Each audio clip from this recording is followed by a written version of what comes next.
CTET 2025 की तैयारियां करते समय कुछ ऐसी हमें भ्रांतियां होती हैं जो क्रांति ला सकती हैं। अब जैसे कि हम बात करते हैं उपचारात्मक शिक्षण की। अब उसमें क्या होता है, हमसे प्रश्न पूछा जाता है कि उपचारात्मक शिक्षण का उद्देश्य क्या है, और विकल्पों में आपसे पूछ लिया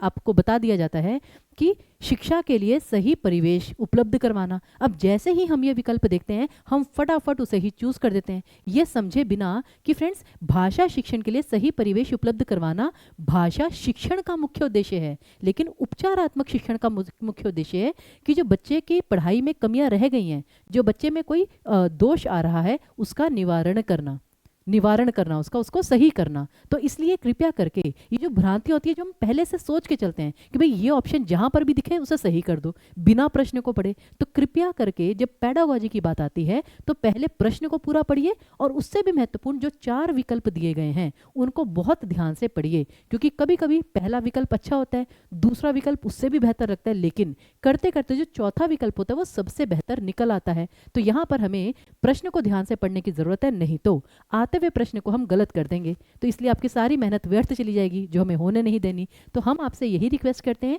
कि जल्दबाजी में जोश में होश नहीं खोना है, प्रश्न को सही से पढ़कर ही उत्तर देना है।